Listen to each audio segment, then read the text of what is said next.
In other news, increased shipping and handling charges on crude oil and petroleum product importation have induced substantially higher transmission and power generation charges on electric bill statements.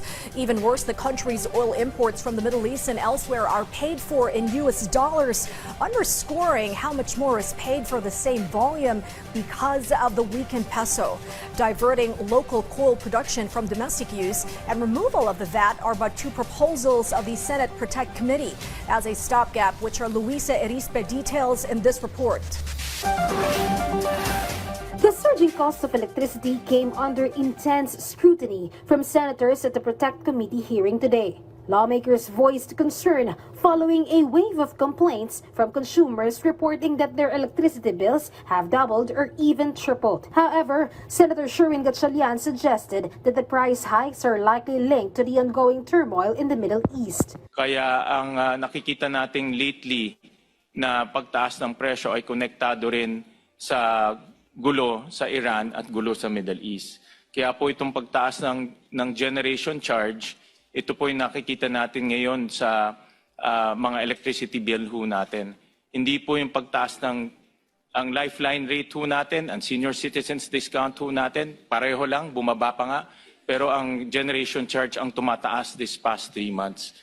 The senator elaborated that increases in the price of liquefied natural gas or LNG and coal, both essential for power generation, have contributed the rising costs. As a result, the kilowatt per hour rate, specifically the generation charge, has seen a significant spike. Makikita ho natin ang presyo ng langis konektado rin sa presyo ng coal at presyo ng LNG na binibili natin.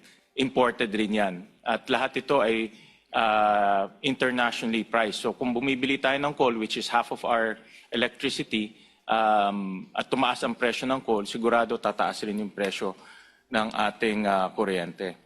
Meralco stated that because fuel purchases are denominated in dollars, the weakening exchange rate has directly impacted consumer bills. However, Senator Rodante Marcoleta challenged this explanation, questioning why the Philippines continues to export coal while importing for its own power needs. He argued that prioritizing domestic coal would be more cost-effective. Bakit hindi po niyo sinuggest na invest na in-export natin ang coal production natin? Kahit na po sinasabi nila, we're exporting this because we cannot use it locally. That's very ironical, Mr. Chair. Sabi po nila, low calorific value.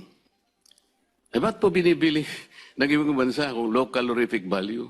I think, magamit natin yung coal natin, yun ang magpapababa sa kuryente.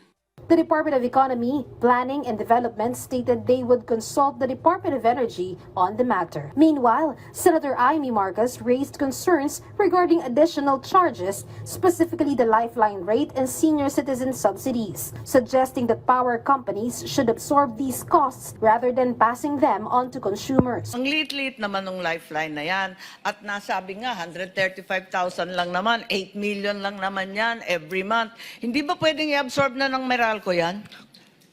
Iba-iba din po kasi ang ating mga distribution utilities. Meron din tayong mga electric cooperatives na kung saan ang Hindi, kanilang sana manguna na yung Meralco, siyang pinakamalaki.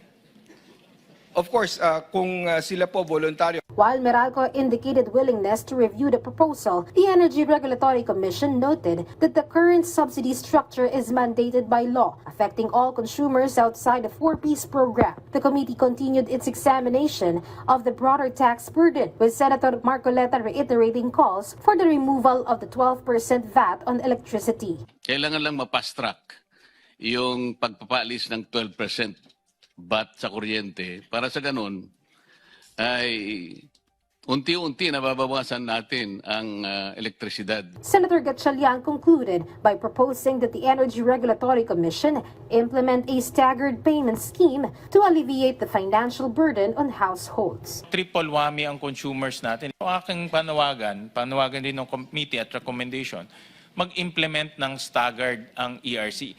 Luisa Erispe from the National TV Network for a new and better Philippines.